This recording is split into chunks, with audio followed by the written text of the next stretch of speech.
I'm your host, Michael Callahan, and wherever you might be now, this is where we go next. And how do you know what's true or what's false? What's right or wrong? How do you know what you know? I'm guessing you heard it somewhere. And for you to hear it, somebody had to say it. If it sounds like I'm being a little too clever, it's a reflection of the times in which we live. Because for us to be able to figure out what's true, in order to form a more perfect union, we must be able to speak with one another freely. Our guest this week fights speech restrictions in the very institutions that should be bastions of free expression. Greg Lukianoff is an attorney, New York Times bestselling author, and the president and CEO of the Foundation for Individual Rights in Education, or FIRE. He is the author of Unlearning Liberty, Campus Censorship, and the End of American Debate, Freedom from Speech, and FIRE's Guide to Free Speech on Campus. Most recently, he co-authored The Coddling of the American Mind, How Good Intentions and Bad Ideas Are Setting Up a Generation for Failure with Jonathan Haidt. This New York Times bestseller expands on their September 2015 Atlantic cover story of the same name. Greg is also an executive producer of Can We Take a Joke?, a feature-length documentary that explores the collision between comedy, censorship, and outrage culture, both on and off campus. Greg, thanks so much for joining us today. Thanks for having me. Well, you're very welcome. To start off, per FIRE's website, quote, FIRE's work to protect fundamental rights on campus concentrates on 4 areas: freedom of speech and expression, religious liberty and freedom of association, freedom of conscience, and due process and legal equality on campus, end quote. And I'd like to spend a good portion of our conversation today talking about FIRE and its mission and the work that you do with the organization. FIRE was founded in 2001 by University of Pennsylvania professor Alan Charles Kors and Boston civil liberties lawyer Harvey A. Silvergate in response to hundreds of letters they received from people on college campuses around the U.S. who felt their rights were being violated. But as far back as 1957, the Supreme Court has found that free speech and academic freedom are protected on college campuses. So I guess my question to you to start us off is, why in academic settings, where one would think people would be especially aware of and educated on matters of America's rights and legal protections, do individual rights so often seem to be trampled? Mm-hmm. Well, and thanks so much for having me on. I'm really excited to finally get to chat with you. Big fan of a lot of your previous guests. So it's a tough one because I always have to begin from this very simple framework. Free speech and free inquiry is the anomaly historically. It's not something, basically that situation normal is tribalism, censorship, trying to coerce conformity.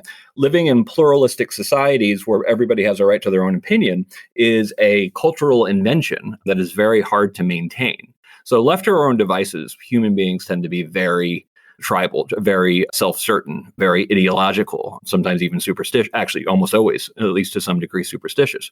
So maintaining a community that has such kind of odd norms as everybody has the right to their own opinion, that we make a meaningful distinction between words, opinions, and actions, that we have a bright line rule between violence and speech, where we have an idea that we're not all that clever in the first place, that we're much more ignorant than we tend to think we are, and that we have to have very complex systems like in academia to figure out what the word really looks like, doesn't come naturally to us. So a lot of times when people think of like the new censorship on campus, they talk about it as if it's sort of like a new idea. The idea is essentially that we've gotten to a higher moral frame and we now know what's true, so we can shut things down.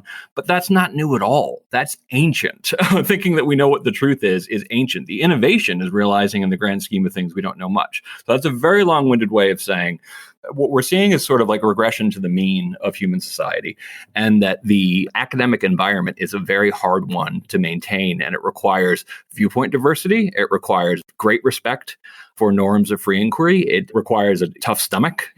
And what we've seen happen over the many decades is that, in the 1960s, there was a free speech movement on campus. And this is one of the reasons why, a lot of us get into this work, is we were very moved by the free speech movement.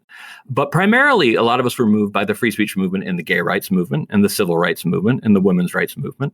And the one on campus was actually a little different than the free speech movement off campus. On campus, the argument wasn't ever we are a conservative institution and we don't want these crazy left-wing opinions on campus.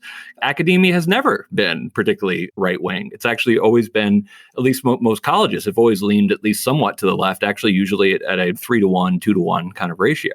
What the argument really was about, and I'm embarrassed I didn't know this until later, was how much you wanted to politicize higher education, how much you wanted to actually bring political opinions on campus. And there's a good argument for being able to, because there is an argument that all things are political. But unfortunately, this was also misused. There are true believers in free speech on campus. A lot of them are some of my heroes. But it also got misused in a way that sort of pushed towards more ideological conformity. And by the time you get to the 80s, only about a good 20 years after the free speech movement began on campus, you see a complete 180 on a lot of campuses where they now thought free speech was the problem, that bigoted speech or racist speech or hurtful speech was what had to be stopped. And for understandable reasons, too. In the 1970s and early 1980s, universities became a lot more diverse in terms of everything from race to sexual orientation to class differences.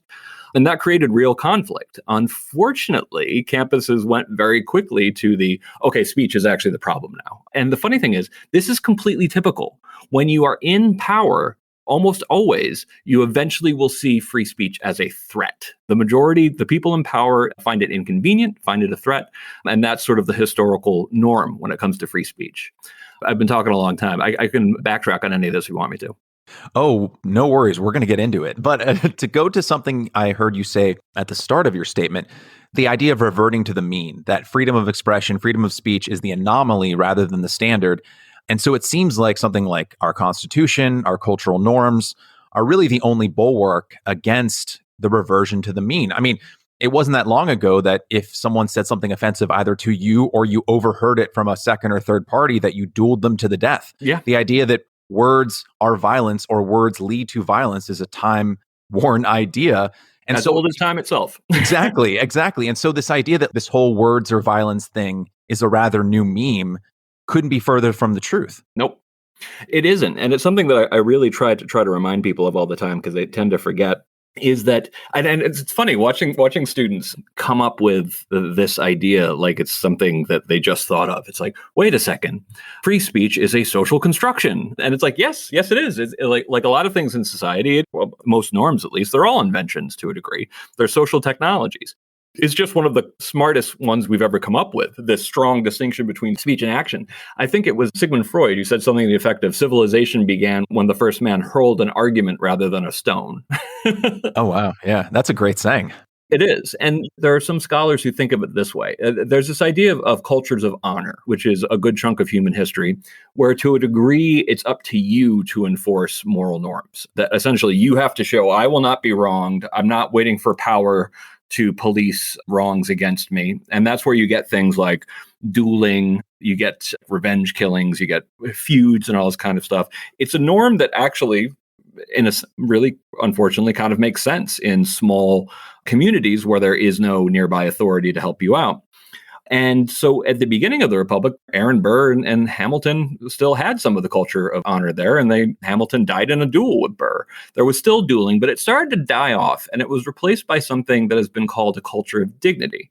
And one of the hallmarks of a culture of dignity is it has a very strong distinction between speech and action, of very strong norms of you are entitled to your opinion. I talk about these idioms that people have, that idioms say a lot about what the values of your society are. And I think I'm Gen X, and growing up, it was pretty common for people to say things like, to each his own, it's a free country, everyone's entitled to their opinion, mind your own business. All of these norms are culture of dignity, where essentially, I respect your autonomy, even if you show me that sometimes you're not that responsible with it, that's your business. And these are good norms. No norms are perfect, of course, and all come with downsides. But they're good norms for a democracy, and particularly a pluralistic one, that essentially if you're saying that I really want to have people who are radically different living in the same country together. These are very sensible norms. And the Supreme Court echoed these time and time again. There's a wonderful line, one man's vulgarity is another man's lyric. And it's a line from a case called Cohen v. California. It has this very strong idea. And also in another Supreme Court case, freedom to differ is not limited to things that do not matter much. That would be a mere shadow of freedom. I love that line because it's like a zinger, almost like they're cracking a joke, but it's making something so clear. And all of these norms, they're good for pluralistic society. What we're seeing now, and this I think is unfortunately part of the result of having too little viewpoint diversity in higher education, is that you get much more tribalistic thinking, you get much more group polarization, you get this sense that every good person agrees with me on the following moral issues, and it tends to kind of spiral out. And the less sort of dissent you have in that, the more it takes on sort of the quality of religiosity. At the same time, we're dealing with something that is called moral dependency, that essentially as societies get more comfortable, as they get more wealthy and prosperous, the idea that you can spend more time with your kids, you can spend more time being a more intensive parent, all of these things are kind of great, but they create a greater expectation of sort of supervision. So what we've seen since the 90s is a situation that we've set up, all with good intentions, in which people born, after a certain year, let's say we talk about Generation Z, so let's say 96 or after, their entire experience of life has been, and to be clear, I always feel like I have to be clear about this. The problems we're talking about in the book are overwhelmingly about largely upper class kids. This is really important to me because I wasn't one, and I know that the issues faced by bottom quartile, bottom half, actually even bottom three quartiles are decidedly different than the kind of students who go to elite colleges. And I want to be very clear about that because it is important to me. But if you look at the kind of students who go to these disproportionately influential colleges, they have intensive parenting at a very high rate. They have a K through 12 environment that is very interventionist, that sort of polices what was once considered interpersonal conflict. They have colleges that have entire staffs devoted to that, where they tell you, if you see something, say something, essentially, go to the bias report team. And then they have corporations that have very strong human resources departments that have become much more powerful just over the past 20 years. And what this leads to, and why this scares me in a way that I wasn't expecting it to until I started really researching the book, is that when you're looking upwards to power to solve everyday conflicts with your fellow citizens, that's not training someone to live in the stable anarchical system of a pluralistic democracy. That's training them to live in a system that's much more top-down, much more authoritarian, and much more alien. Well, actually, no, not actually alien at all to the Founding Fathers. The Founding Fathers knew exactly that system. Every authoritarian system that came before, actually every system that came before America, with very few exceptions, was largely authoritarian, was largely top-down, with some king or potentate at the top. And what they were trying to establish was something much more radical, much crazier in a sense, that would be diffuse responsibility, individual responsibility, as something that allowed for genuine pluralism. And what I see happening on campus now, it scares me on a lot of different levels. And what I fear we're teaching students are not the habits of a free mind, but the habits of people who are always looking to, one, what does authority think? But also, two, how can I use authority to benefit me? Yeah, if I didn't know better, I would have assumed that you and a previous guest from a couple episodes ago, Lenore Skenazy, the president of Let Grow and the founder of Free Range Kids, I would have assumed you two were in cahoots or at least compared notes before coming on, because a lot of what she discusses and a lot of her advocacy revolves around giving children more independence at the ages of 10, 11, 12, 13 to do even small things like start a lemonade stand or bake a cake without too much parental supervision. And it seems like a lot of the anxieties that parents carry around in their minds and on their shoulders kind of drip down into their children to the point where children at that age don't feel like they can do anything on their own without a parent or adult supervision nearby. And then it seems like that, and this is no surprise to you based on your work, that kind of then goes into the colleges, and then the administrative state or the administration at the college then kind of replaces the adults that were around when the kid was 12, 13, and 14 years old. Oh, can I just say, I could fully disclose my relationship with Lenore? Of course, yes. So Lenore Skenazy was someone that I sought out maybe 10 years ago at this point, a long time ago, because I was very interested in her free range kids work, and I wanted her to speak at our student conference for college students. And it was funny because at first she didn't really see the connection between her free range kids work and college students. But once she thought about it some more, she really was like, whoa, I see it now. Like a lot of these sort of helicopter parenting habits are, of course, following the kids up through college. And I'm very proud to say that I introduced her to Jonathan Haidt and to Daniel Shuckman, who are the founders of her organization, Let Grow. Daniel originally was thinking that Let Grow should be part of my organization, FIRE, but Lenore this should be Lenore's gig. She's incredibly funny. She's incredibly wise. And she features very heavily in Coddling the American Mind. She was one of the experts that we consulted for that. So I've known her for a long time. She's great. She's extremely funny. And I think her work is extraordinarily important. You and I are in complete agreement on that fact. But to reference something you said earlier, one man's vulgarity is another man's lyric. It's a shame no one could have told that to Tipper Gore in the 90s regarding yes. rap albums. The MRC, man. That's true. But it does take me to a 1973 Supreme Court case. I think I'm pronouncing this correctly. Papish versus Board of Curators. I usually pronounce it Papish. Papish. There we go.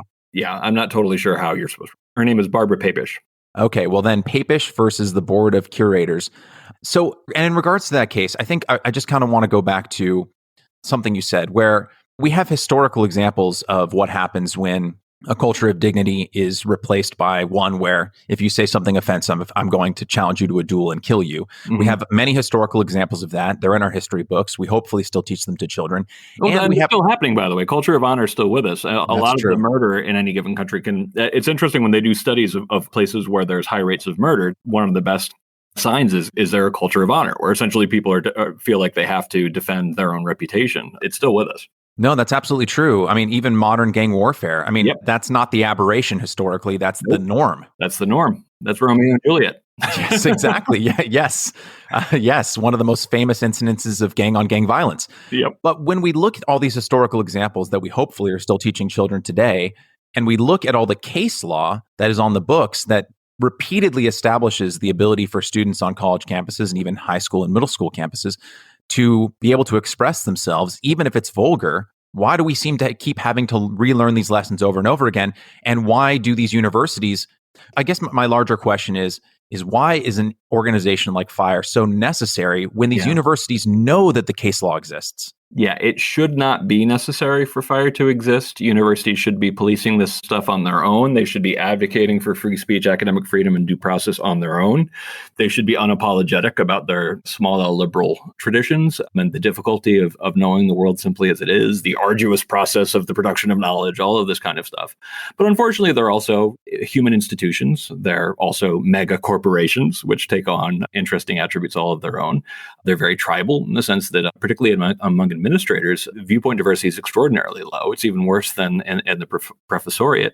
Among professors, particularly of the younger cohort, there's very genuinely dissenting voices. And this is something that going into Coddling the American Mind, I thought that maybe we were still at like a 4-to-1 liberal to conservative ratio on these campuses.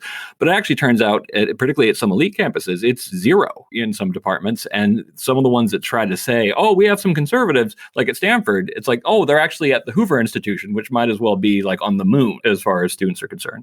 So you have the problem of sort of cohesive moral communities when they start actually going beyond the sort of open-minded idea that anything is possible and that we have to make it a habit to disagree and to think of thought experimentation, devil's advocacy to make our thoughts better, that when they start deciding that they have collective moral beliefs, it starts acting a lot less like a educational institution.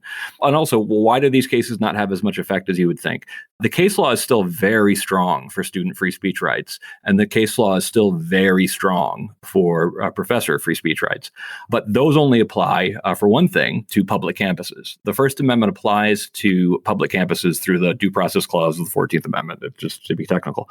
And those cases are strong. So when we're able to get into court with some of these, we tend to win. Sometimes you lose on standing, which has been a problem, which is more of a procedural thing. But when it comes to private colleges, it's much more mixed because the First Amendment does not apply directly to private campuses. It applies indirectly to some private campuses in the state of California, partially because my alma mater, Stanford Law School, tried to pass a speech code. It got the state Senate very angry. So they passed something called the Leonard Law, which applies First Amendment standards to non-sectarian private schools in California. What the state of the law there is actually a little mixed up. Private universities are also supposed to fulfill their promises of free speech and academic freedom. And most non-religious schools in the country promise freedom of speech and academic freedom. So they should be held to those standards. And in some jurisdictions, they very much are, including New York State, including in Massachusetts, for example. The case law is pretty strong on them being held to their free speech promises. In other places, it's not. So the case law is good at defending student and professor rights at a public colleges once they get to our attention. But unfortunately, we know we're just the tip of the iceberg. We got 1,500 case submissions last year, which is a lot, given the number of most influential schools is not all that great. But we know that most of the times when you have students being punished for what they say, or professors being told not to, publish that thing, that happens behind closed doors in informal settings through social norms, for example. So one thing that we really tried to do is figure out what the actual atmosphere for free speech is at individual campuses. So this year we started doing something that wasn't even possible when I started at FIRE. We've been surveying individual campuses to ask students, do you feel comfortable speaking your mind on this campus? And also on the other side, do you think violence is appropriate in response to free speech? And we did the top 55 schools in the country. We're self-funding to expand that to 150 this year, because I just think this is so important. But we found some really interesting things about how comfortable students felt actually speaking their mind on campus. The one place in in all of human society where they should feel absolutely actually bound to give their point of view and to contribute to the discussion. Unsurprisingly, and particularly along political lines, they don't feel so confident they can speak. One thing that I wanted to just touch on real quick was how, and I think rightly so, this discussion is awfully framed as a liberal versus conservative issue. Like the idea that, whereas when someone will say like, oh, there aren't that many conservatives on campus, or professors, or there aren't that many conservative professors on campus, or conservative students don't feel comfortable speaking up in class. The liberal argument that some people on the left make is that, oh, well, why are you so worried about conservatives? I mean, do you agree with what they have to say? But I think what you said is really instructive, which is the idea of cohesive moral communities and the problem that happens to speech when there's any one kind of moral community that has too much power. One of the examples that I just can think of off top of mind that is personal to me was when I was a practicing Christian back in college. And there were these kind of informal enforcement of speech boundaries that I remember kind of experiencing when I was in youth group or Bible study or just hanging out with my friends. This idea that like, hey, like don't question too much, right? Because we don't want to think that you don't believe in Jesus, like that sort of thing, where it felt like even just talking about potential ideas or questions that I might have had felt verboten because of this kind of culture of cohesive moral community. Mm-hmm. It's so necessary for people not to frame this as a conservative versus liberal thing, because we don't want any one side of the aisle to think that they have to carry the mantle of an idea that should be important to all Americans. Yep. I'm politically liberal. I worked at the ACLU of Northern California. And it's so frustrating to me watching people, particularly what happens time and time again is people don't know all that much about the field, but they've been sort of vaguely told that this is just a bunch of right wingers who just lost in the culture war and are feeling sore about it. And they don't look at the actual cases. Like I said, we got 1,500 case submissions last year. I've looked at thousands and thousands of these cases. And if it's important to people who think they care about free speech, that people on their side of the aisle are defended, we defend liberals all the time. Liberals are getting in trouble on campus all the time. A lot of times, frankly, they're getting in trouble from other liberals. Sometimes they're getting in trouble due to the conservative outrage mob. Sometimes they're getting in trouble just because they're creating a public relations headache for the university. Sometimes they get in trouble just because they're complaining about parking on campus. There's something for everybody in the actual cases. I compiled a short list of some of the cases that FIRE is currently working on, just as an example of what we're talking about. Yeah. Because I wanted to kind of dig into this a little bit, because I've seen FIRE be labeled as a conservative advocacy group. And so I just wanted to take some of the cases that you're working on. University of Utah, media policy restricts student employees' right to speak to journalists. University of Mississippi, professors' contract non-renewed following public criticism of school's record on racial equity. University of Rhode Island, student threatened with discipline for appealing a parking ticket. Skidmore College, Student government refuses to recognize Progressive Zionist Club. University of San Diego, law school professor investigated for blog post about COVID-19. And finally, the last one I got was East Tennessee State University. Basketball players denounced for kneeling during the national anthem. Mm-hmm. And so I'm posing the same question to you again, really out of just frustration. It's like, you can't spend more than 5 minutes on FIRE's website and see the kind of work that you and your team are doing and come away thinking that it's some kind of conservative shill. Yeah. And so I don't understand. It's just, sorry, Greg, it's just frustrating because like these should be values that we all care about. You could imagine how frustrating it is for me. Honestly, like trying to explain this back when nobody was paying attention led to a psychological breakdown for me, which led me to be hospitalized as a danger to myself, which led to me getting into cognitive behavioral therapy, which led to coddling of the American mind. So like I've been through it. I'm more resilient now. I practice some anti-fragility there, and I've gotten kind of used to the culture war, but it's exhausting. I talk about this knee hit idea, that not enough hours in the day. It's something that I realize we run into a lot. And one of the ways that we've learned to debate on campus, unfortunately, is that if you can label something conservative, you don't have to think about it anymore. And that is just way too useful. So I've watched people, when they get a sort of inconvenient fact, are like, okay, I'm going to put this over there. It's a dumb way to argue in the first place, to be clear. It frustrates me that I ever participated in that way of thinking about things, that I don't have to listen to conservatives. I better not read Thomas Sowell, for example. And then I finally did. And I was like, this is not nearly like the radical. This is, if you don't know who he is, he's a black conservative who writes stuff on sort of like the international differences among groups in terms of wealth and that kind of stuff. It takes an international view, just like my family would. My dad's Russian, my mother's British. But the whole political aspect of it, when I have spent so much time and energy defending the rights of very left-wing students and professors, and people will still be like, oh, that conservative group. And it's kind of like, you're only saying that because someone wanted you to believe that, so you don't have to think about us. First of all, frustrating to begin with, because you should care what people all over the spectrum say. You shouldn't have that filter on your head. But at the same time, and people will come at us routinely on Twitter saying, well, where's FIRE on this case? And it's like, we're literally quoted in the article that you just sent around that you didn't bother to read. And I've seen this happen time and time again, and it shows the intellectual laziness of this argument.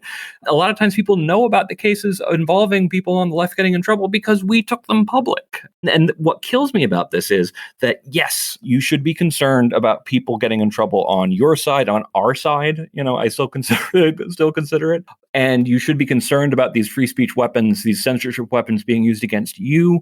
But I really wish you'd go to the next level and believe that these are supposed to be for everybody, to take seriously the possibility you might at least occasionally be wrong, or that your ideas can be sharpened in debate and discussion with people who actually disagree with you. And the fact that we always have to be kind of like, well, I watch people, and sometimes in other organizations, almost like spend more like 90% of their time being kind of like, well, we're not conservative, and really trying to sort of like convince people that I'm on your tribe. And there's some part of me that's so deeply exhausted with that. It's like you said, just go to our website. And if that doesn't convince you, I just can't. There's not enough hours in the day. I've got to get back to my work of oftentimes defending political liberals and your friends, but at the same time being dismissed by a lot of you because we're presenting an inconvenient truth about problems in higher ed. Yes. And to your point earlier about your journey to cognitive behavioral therapy, I remember that was actually our kind of initial interaction on Twitter. For a brief period of time, I wanted to pursue that topic with you on this episode because your journey and mine are rather similar in that regard. I was thankfully able to avoid hospitalization, but if I look back in that period of time from about 2013 to 2015, when it was at my worst, it was a little touch and go there. But cognitive behavioral therapy was so foundational in my recovery, along with a little help from Lexapro. But when I thought about talking about it with you, I was like, you know what? I don't know if I'm quite ready to stare at the sun just yet. Sure. But, I totally get it. It is something that's so worth discussing, and how these kinds of issues can lead to kind of mental breakdowns like that. So perhaps we can return to it in the future, because I do think that 100%. all these things are interconnected. And I think that ultimately this language of trauma, this language of abuse and microaggressions and all these other things can create an environment that makes people very susceptible to this kind of mental breakdown, I guess you could say. And can I just explain to listeners what we're getting at here? Of course, please, please. So, I had this breakdown. I was studying cognitive behavioral therapy to help myself talk down to the sort of exaggerated voices in your head that tell you you're broken and that everything's going to fall apart and that you're not competent to run your own life and that you should be afraid all the time. And it's amazing that just by, figuring out, by labeling, being able to label sort of your thoughts as distortions and sort of talking yourself down. And to be clear, you have to get in the habit of doing this, that actually works for anxiety and depression. But I was doing this at the same time working on campus and being like, this seems like we're shouting at a generation of kids, do engage in mental behaviors that will make you anxious and depressed, almost guaranteed. And in 2007, I said to myself, well, thank goodness, although administrators seem to be selling this, students aren't buying it. And then in 2013, like lightning struck, we started seeing a lot of students showing up mouthing these arguments where essentially there should be overgeneralization, there should be labeling, there should be all these distortions that if you do them, you are going to be not just less able to handle free speech, you're going to be depressed and anxious. And we wrote about this in 2015, pointing this out, that this was both bad for mental health and bad for free speech. But we didn't have the stats there at the time to really definitively say that mental health was going south for young people. And then, my goodness, did it ever go south? And I think that at least in part, it's because we are teaching a generation of students the habits of anxious and depressed people, and then being like, why are they so anxious and depressed? It's like, well, because we're telling them to be. Yes, absolutely. When I first started doing cognitive behavioral therapy in the beginning of 2014, and my therapist gave me that list of cognitive errors, it's like a list of That's 17, everything I do. Yeah, 17 different things. I was like, oh, wow. Okay. So I'm checking off a lot of these. But more importantly, I just realized that a lot of the circles that I was hanging in at the time, it was kind of critical social justice, critical race theory circles that had kind of made me unwell. When I got this worksheet from my therapist, I was like, oh my God, you could go down this list in some of these groups that I was in at the time. And just like you said, it would be like if you mirrored every one of these, but made them a positive trait. And again, that's not to take away anything from the real trauma and discrimination and aggressions that marginalized communities face, which I actually want to talk and address in this talk. But right before we get there, I want to talk about something that you cover with Haidt in Coddling the American Mind, and Connor Friedersdorf covered in a 2016 Atlantic article, the kind of concept creep of these psychological phenomenon like, quote, abuse, bullying, trauma, mental disorder, addiction, and prejudice that now encompass a much broader range of phenomena than ever before and reflects, quote, ever increasing sensitivity to harm. Now, as I mentioned, I spoke with Lenore about this very topic for young children, but if college students are now sharing this expanded view of trauma, right? If a traumatic event, it could now be something where someone says something like, where are you from? If that is now considered potentially traumatic, and students have a much greater sensitivity to perceived harm, when we think about something like case law that involves harmful speech with case law that decides what speech is allowed on a college campus, one of the mitigating factors is if it disrupts campus order or if it interferes with the rights of others. This is established case law, as you're well aware. But what I'm worried is as the concept creep of what is considered trauma expands, might the definition of what disrupting campus order and interfering with the rights of others also expand to the point where the 1973 case, Papish versus Board of Curators, no longer applies because the idea of what trauma and harm has expanded to the point where, kind of in the same way where general welfare in the Constitution meant something entirely differently in 1800 than it does today, could something similar happen where case law can actually be ex post facto rewritten? Yeah. Well, no, that's something that I had a lovely debate with my friend Ken White at reason.com about free speech culture versus free speech law. And Ken is skeptical of the term free speech culture, more or less because he sees it used sort of politically a lot of times by right wingers to justify, not very coherent arguments. But at the same time, I think it's led him to a conclusion that doesn't make any sense. Free speech culture, of course, is where free speech law comes from. Law doesn't just fall from heaven. There was a very hard fought and hard won idea of to each his own, you have to follow your own conscience. All of these kind of small L liberal ideas did not come easily, naturally, quickly, or painlessly. A lot of them came from European experience in absolutely brutal religious wars that cost, I think there's an estimate, something like 1/3 of the population of Germany is estimated to have died in some of these. It's just absolutely horrific.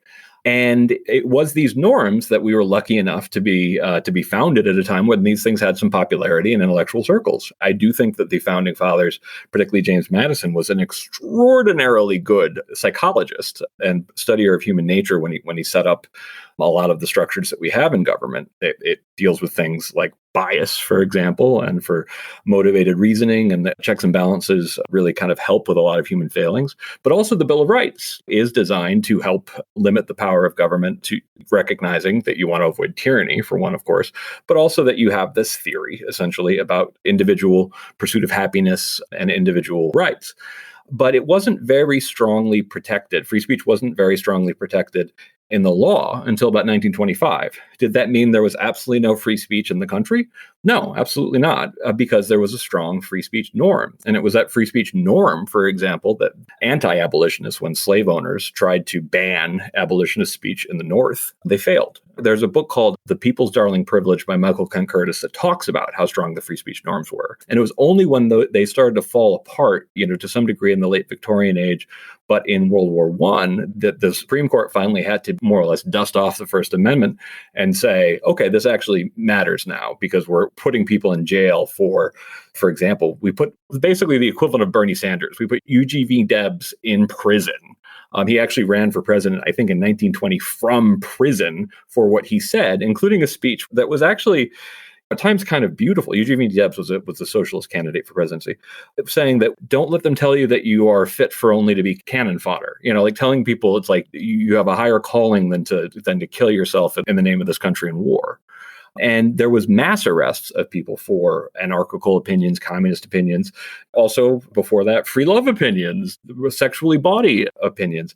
And the reason why people like us grew up believing that free speech was sacred was because we were lucky enough to grow up in a time where free speech culture and free speech norms and free speech law was probably at its height in human history, which sounds crazy, that it was very strongly protected, both in courts, and a very strong popular idea of people being entitled to their own opinion, that you don't have a right not to be offended was something that was the norm, particularly in comedy, up until what feels like 10 minutes ago.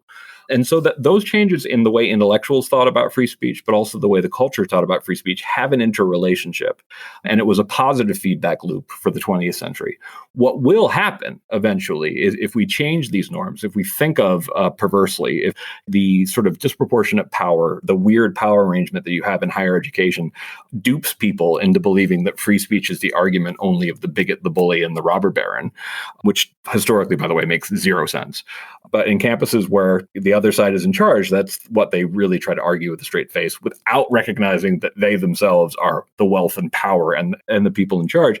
That eventually, if you have lawyers educated in this system, that eventually the case law itself will start to erode.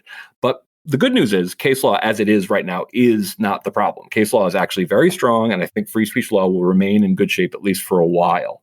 But it doesn't matter all that much on a lot of campuses. That essentially, if you can lose your position for a tweet that you made 10 years ago, if you can get removed from being admitted to a school for something you wrote on MySpace when you were 14, or that you can lose your tenured position because after studying your 20-year history, we could find 15 kind of offensive things you might have said. That means who cares about the law? The culture has fallen apart when it comes to free speech. And what I've seen happen on campus in the last 7 years, but particularly in the last year, the free speech law is almost irrelevant. The conformist culture, it doesn't just believe that it's right to be conformist, it's evangelical. It thinks that people that disagree with it should be shut down. And meanwhile, the kind of people who are actually getting shut down don't even follow the ideological stereotypes they don't always follow the ideological stereotypes you'd expect. But that's partially because we've so undermined sort of the folk belief in free speech, people don't think they even have to pay attention to it anymore. Yes, that's absolutely correct. And I mean, I guess the hopeful silver lining, which we can discuss towards the end to hopefully leave the listener with at least some positive feeling.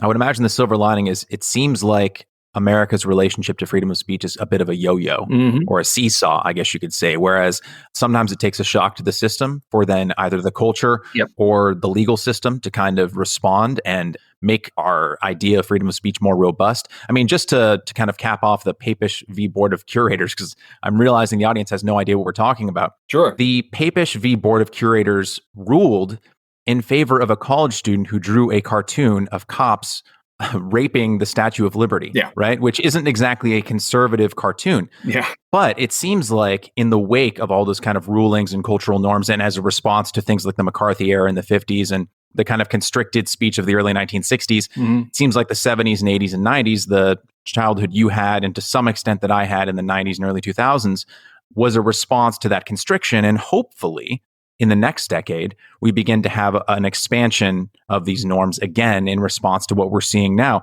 like what you're saying, getting fired from a job or getting your college admission rescinded for something you did when your brain wasn't even developed at the age of 13 or 14 years old. Yeah. Yeah. The biggest silver lining to me is simply that free speech works really well. And I have a different idea of the value of free speech that is very much informed by the fact that I focus on campuses, and it's an extremely expansive idea, but I also think it has the benefit of being true.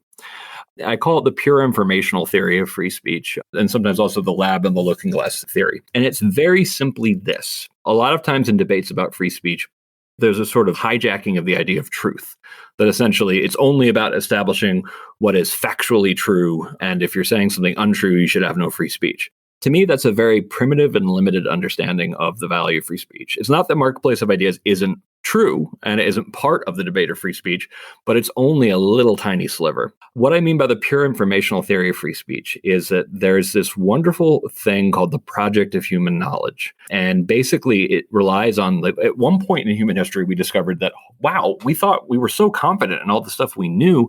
And it turns out when you start testing this stuff, we know like nothing. We're incredibly ignorant. And it's called the discovery of ignorance. So even though it's like the Enlightenment sounds like, oh, we all suddenly knew everything. No, it was actually that we became sophisticated by knowing in the grand scheme of things, we know like nothing. And it's a really powerful, profound truth about reality, is that reality is harder to know than we think. And we're always deluding ourselves to thinking we know more than we actually do. But one of the most fundamental parts of reality as it is, one of the hardest things to know, is very simple. What people really think and why is an essential fact about humanity. It's extremely important in democracy, of course. It's directly important in a democracy, but it's also important from a psychological standpoint, from a scientific standpoint, to understand the world we live in. And there's something very primitive about saying, the crazy conspiracy theory that you have is one that I think is wrong, so therefore I shouldn't know that 50,000 of you have this crazy idea.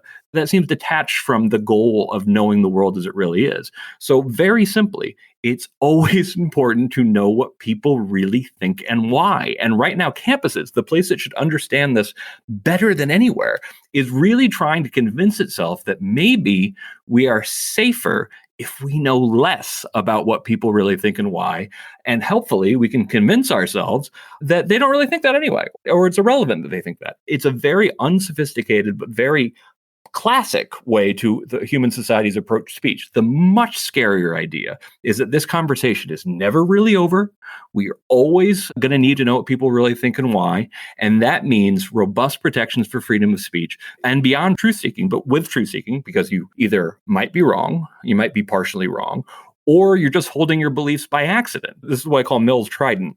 You're holding your beliefs by accident, and you've never been tested in them, so therefore you don't understand why you hold them. So you hold them the same way we hold prejudices. So the best defense of freedom of speech is it's hard to run a society effectively and efficiently if you have a ban on people giving their God-honest opinion. So actually, that reminds me of one of my favorite Mark Twain quotes, which is probably apocryphal. When I was a boy of 14, my father was so ignorant I could hardly stand to have the old man around. But when I got to be 21, I was astonished at how much the old man had learned in 7 years. And you reminded me of that quote because that whole idea of we should only be able to say what is true is one of the most absurd things I could imagine thinking of. Because if you look at the arc of history, especially when you think about marginalized communities, the idea of us knowing what is true as if it's some kind of like concrete thing that never changes and never moves. If you could only say what was true, I mean, some of our greatest civil rights leaders would never have been able to speak based on what was considered true at the time. But it's just like you said, sometimes for us to be able to discover what is true, what is really, truly true, we have to be able to have people with different opinions go against each other. Yeah. There's this video that I watch repeatedly, once or twice a year. I just love it. It's the Baldwin versus Buckley debate at Cambridge. Yeah. I'll link it in the show notes for anyone. It's just phenomenal. But you have these two men who were coming at this question around Black civil rights and the Black Americans' relationship to the American dream at Cambridge at I think an all-white audience of British students. And Buckley and Baldwin are arguing over this topic, right? Now, I'm more sympathetic to Baldwin here, but I think it was good that Baldwin was able to go up against Buckley, and specifically that Baldwin had an audience in which he could share his ideas, which in 1960, I think, which is when this debate was held, Baldwin was a bit of an underdog. We look back at him now and we realize that he was on the right side of history, but at the time, he was trying to widen the spectrum of what we consider to be true. And that idea of that that we should only be able to speak true things, I mean, you would think in our society we would understand the fallacy in that thinking. Yeah. Jonathan Rauch is coming out with a book called Constitution of Knowledge that I'm getting behind like it's my book. I'm so wonderfully jealous of it. He's one of the great thinkers about free speech of the last probably at least 50 years. He wrote a book called Kindly Inquisitors in 1993, which influenced Great book. Every free speech thinker I know. And the book is talking about the idea that truth is essentially social, that essentially you don't figure things out without talking to each other. Meanwhile, as I'm reading this, I'm reading Joe Henrich's work on the collective brain, that essentially human beings are only smart because our culture is smart, and that we create cultural systems that allow us to actually exchange information and to learn things over time. And all of these things are sort of complementary to each other. And this idea that you only have the right to speak the Platonic form of truth, objective truth, is just silly. It was amazing watching. There was a statement that came out of Yale called the Woodward Report in the importance of free speech and academic freedom. And it's beautiful. And it's basically saying, making this epistemically knowledge humble idea that we don't understand the world all that well. And it's an arduous process and all this kind of stuff. And that even battling falsity can get us there. And actually only battling to a degree ideas that are wrong or experimental will get us there. But what people don't remember is there's a response to it. And it's amazing watching kind of like the sort of postmodernist argument that's essentially truth does not exist, only power. And rationality is like a justification. And therefore, I believe the following 50 things. And we should do the following 50 things. And you're always like, if you don't think truth exists or rationality exists, then what is your basis for those 50 things? Like, are you guessing? You think it would be nice? Like, how did you actually get to those? And meanwhile, all of these fit in the kind of small circle of truth seeking. When you look at actual human freedom of expression, it's mostly about preference or commenting on what things are around you are like, or whether or not you like somebody, or what you thought of a show. Sometimes people think this stuff is like BS, but for the same reason that people sort of diminish the social importance of gossip. And when we look into societies and we try to dismiss the idea that gossip is important, it can be, of course, incredibly nasty, but at the same time, it's a way of policing society by creating a consequence to doing things that would harm your reputation. We're part of a system, a knowledge system that is so much more complex that sometimes I think activists on campus even begin to understand. I know we're getting a little bit close to close. You want to talk about the free speech in marginalized communities. I would love to be able to get in my thinking on that. Yes. So in regards to that idea that we've kind of spoken on here and there over the course of our talk about how protecting freedom of speech is especially important for marginalized communities, whether they're sexual minorities, communities of color, or any other community that often can feel out of place or can feel, marginalized in some way. I want to just go back to what is kind of a rather, I suppose, infamous incident in the realm of freedom of speech on college campuses, which involves that 2015 video of Yale professor Nicholas Christakis, which is kind of infamous now, right? It embroiled him and his wife Erica Christakis in a bit of a fallout. She was a fellow Yale faculty member, and she wrote an email in defense of college students' freedom to wear the Halloween costumes of their choice and to resolve issues of offense among themselves. Now, in that video, which I'll link to the show notes for anyone who hasn't seen it, it is a bit of a tough watch.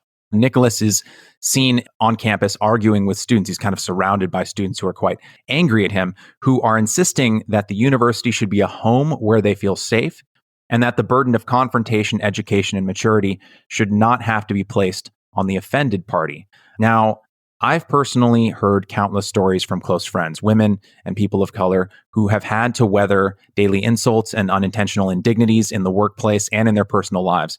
And so there was a meme that was going around the time that that video came out in 2015, that this generation of kids are Generation Snowflake, right? Mm. But if we are going to steelman this idea, And by the way, I'm very much on the record that I hate the term snowflake.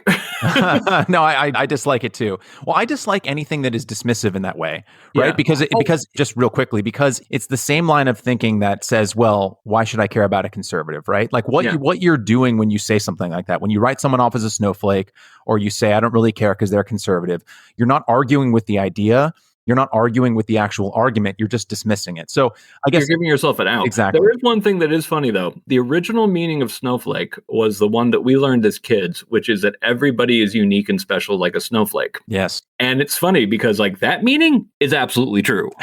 Yes. The later nasty meaning, I just think is unconstructive and lazy. No, I completely agree.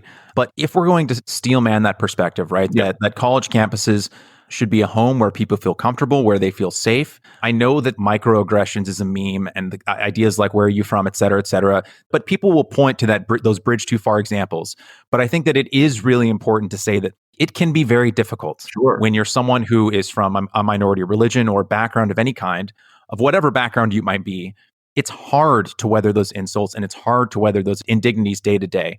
So I guess what would you say, what would FIRE say to students or to people outside of school who feel like when it comes to issues like freedom of speech sounds like a really great thing if you're a white dude, right? But if you're someone who's not in a position of power, whether it's societal or actual academic or positional power, why should someone have to weather all of that day after day after day?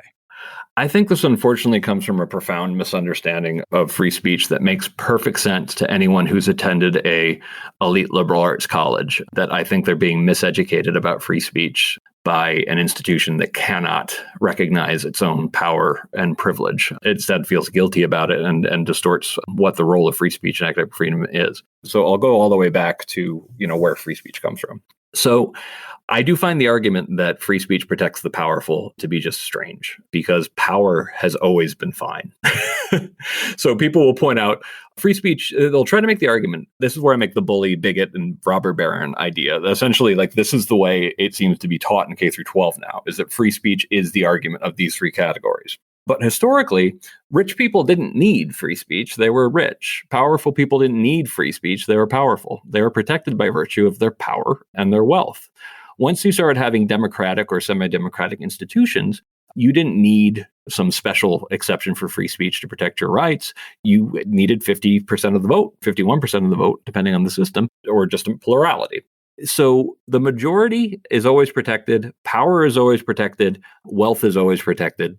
And the only reason you need a separate idea of free speech is for unpopular ideas from unpowerful people, from people who are not able to protect themselves, and from minority opinions. So free speech, and particularly the First Amendment, only existed to protect minority opinions. Now, it doesn't seem that that was something that mattered all that much in American history, because there were entire classes of people, and including African Americans and women, who were not yet protected.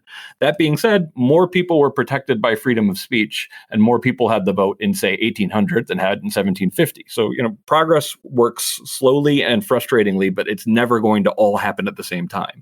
The story of the 20th century largely is taking these incredibly powerful human rights ideas and trying to spread them in the face of new totalitarian movements like communism, Nazism, and that kind of stuff.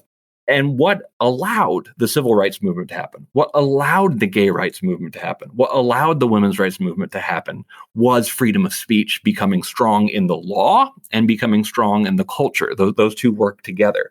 Because to be very clear, there were attempts to have a women's rights movement decades before, a civil rights movement for Black Americans way before, and they got shut down because they didn't have free speech. Free speech only exists to protect minority rights. Now, why doesn't it feel like that? It's because the institutions that a lot of people have grown up in K through 12, their norms are completely opposite. That essentially they want to show that they're sensitive. They want to show that they care. But that means that the power dynamic is completely flipped. So the majority opinion is, let's try to speak this one particular way. So in a sense, there's a power inversion going on here that does not reflect what American society is really like. And campuses, to a degree, they're acting as power. They are enforcing a lot of their norms. And if you have a minority point of view that disagrees with what the norms of higher education is, you are likely to be punished no matter what race you are. And I see this time and time again. Minority students get in trouble on college campuses for speaking their mind constantly. But it has to be something that violates what are largely and overwhelmingly upper class, and to be honest, largely white norms at some of these very fancy schools. But yeah, minority students do get punished routinely for stepping out of line according to a lot of these upper class norms. So free speech exists to protect minority points of view. Now, when it comes to what happened with Christakis, I was actually the one who videotaped that. And one of the things that I think falls out of this discussion is that in an effort to be as sensitive as possible, we're so hesitant to say that the students were being unfair. At a certain level, you cease treating these people like people. And basically, that's what people saw. They saw people being unfair to somebody who was defending his wife and trying to keep his cool in the whole thing. That kind of actual engagement in society, being a fellow democratic citizen, is going to mean that you're also going to be held accountable for if you did something that you thought was kind of unfair to the person. So it is difficult to watch, but at the same time, the hesitance to actually say, it's like, if we think of these as students, and if things had been reversed, those students would have been expelled for surrounding and shouting at a professor of a different race. Saying that actually some of this ganging up on people is not okay because it has good motives. Everybody has good motives in the history of censorship. Everybody thinks they're doing the Lord's work when they're trying to burn naughty magazines or eliminate comic books. There's not a case where people wake up in the morning and say, in the name of evil, I will go about my day. People always think they're acting with the best intentions when they try to shut down free speech. But the people who are hurt the most when free speech goes away are the least powerful. Yes, absolutely. And that is such a good thing to remind people of over and over again. And we will have to keep doing it until the end of time, I imagine. Absolutely. It's uncomfortable because we have a very strong desire for conformity, whether we like to admit it or not. That essentially the idea of living in a harmonious society of pleasant agreement at some level appeals to a lot of us, but it's not overall healthy. Right. Well, I mean, that's why Western societies are considered weird, right? To quote that book title. Now, there are so many other things that I could talk with you about, whether it's bias response teams, the idea of hate speech versus free speech, the Dear Colleague letter and FIRE's work in that regard. But I want to be sensitive to your time. I want to ask you the final question that I ask every guest, and I'll put it to you because I think it is very relevant to the work that you're doing with FIRE. We're limited as individuals in all sorts of ways, Greg. We're limited in our time, in our energy, and often in our capacity for empathy. Even the most well-intentioned and caring person can't be thinking of every other person, every other group of people all the time, even when your work involves thinking about them in case law like FIRE. It's impossible. So is there someone or a group of people in your life or in the world at large right now that you would like to take a moment and offer empathy to? Oh my goodness. As far as empathy goes, I do think that there are two groups that I feel like really suffer in this whole sort of free speech on campus debate that get no credit. And one big one are people on the spectrum. We have a lot of people show up at FIRE conferences who are like, listen, there are a lot of rules to how you're supposed to talk at these schools. And they're largely, people don't like to hear this, but they're largely upper class rules about how you're supposed to talk. And I am on the spectrum. I don't get social cues all that well. And I'm constantly saying the wrong thing as far as people are concerned. And I get in trouble sometimes. And the fact that utopian systems never work well with diversity. And this is something that really I would also like your listeners to understand. And that means diversity of all kinds, and particularly expressive. The idea that kind of like, I don't get the cues and the cues are really important here, I'm going to get in trouble. And we see a lot of cases like this. I also worry a lot, and we've seen a lot of cases involving, and this is close to home because my father is a refugee and my mother is British by way of Ireland. It's mildly confusing. But is international students. They show up a lot of times being like, wow, there are a lot of landmines here, and I don't fully understand all of them. And I'm talking just like I would at home. And oh, wow, I'm getting in trouble. I should probably just talk to people who aren't so easily offended. So I do see international students run into problems with this a lot because they don't know what the landmines are for upper class, highly educated United States. Of course, my father is Russian. So Russians come and they think Russians oftentimes like to make fun of us for our politeness. My father would say, as a kid, politeness is a form of deception, which is true to a degree. And they think it's absolutely, in some cases, hysterical, like how careful we are about what we say when there's sort of like a Russian tradition of being brutally honest and you just have to get over it. So I do think that in this kind of goal to have these kind, compassionate, empathetic cultures, we're actually not being very empathetic to people who are from different national origins from the point of view of neurodiversity. And I get to see and talk to these kids sometimes, and they really, you would like to have friends who have different expressive styles. They're attracted to the idea of having good conversations. And it's not just conversations, it's about actual friendship. But we're creating a lot of barriers to people being friends across lines of difference. That leads to group polarization, but also, from the empathy standpoint, also just leads to loneliness and sadness. Yes, that's such a great point. The idea that speech regulations and cultural norms can make a lot of people feel left out, specifically groups that I imagine the people who are enforcing these cultural speech regulations would like to help. Yeah. But because they're not aware of them, probably because the people who these speech regulations frighten don't speak up. Yeah. They don't actually realize that they're marginalizing the very communities that they seek to unmarginalize. And I did want to add one thing to the argument about why minorities should care about free speech. And it relates very much to my whole project of human knowledge, the lab in the looking glass idea, is that there is a simple, painful fact that you're generally better off knowing the world as it is. And the entire project of academia supposedly is to put a tremendous amount of resources to know the world as it is. And it's a lot harder to know the world as it is than we like to think. We don't want to. It's uncomfortable. But you're not safer for not knowing what people really think. And to be frank about it, you're in greater danger if the people think horrible things and you have no way of knowing. As Harvey Silverglate, the guy who brought me to FIRE, a civil liberties lawyer up in Boston, former president of his local ACLU, said, I want to know who the Nazis are in the room so I know who not to turn my back to. It's a very stark way of looking at it. But I do think that we have this foolish idea that if we can just get people to not say things that we think are antisocial, that they will go away. But the truth is what happens when you do that is you don't change anyone's opinion by saying they can't say it. In fact, for a certain personality type, you actually convince them that maybe, wait a second, maybe I'm onto the truth. And then what happens if you can't say it in polite company or with people who disagree? Then you only talk to people who you agree with. And what happens there? Social science is very strong on this. You get stronger in those beliefs. You might get more conspiratorial. You might get more tribal. You might start believing crazy conspiracy ideas because you think everyone's against you. And doesn't that kind of sound a little bit like the society we actually live in at the moment? So I do think that there is a very basic idea that if we can just make people stop saying bad things, everything will fix itself, and it works exactly the opposite way.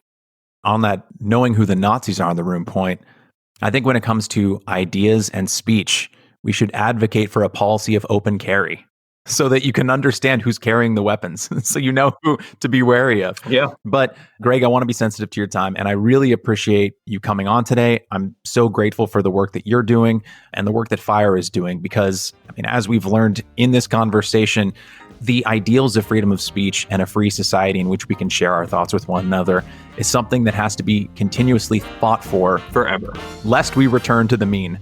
So thank you for your time. Thank you for your work. And I hope to have you on again in the future to talk about, we could go on for hours and hours. So thank you again. Absolutely. Real pleasure.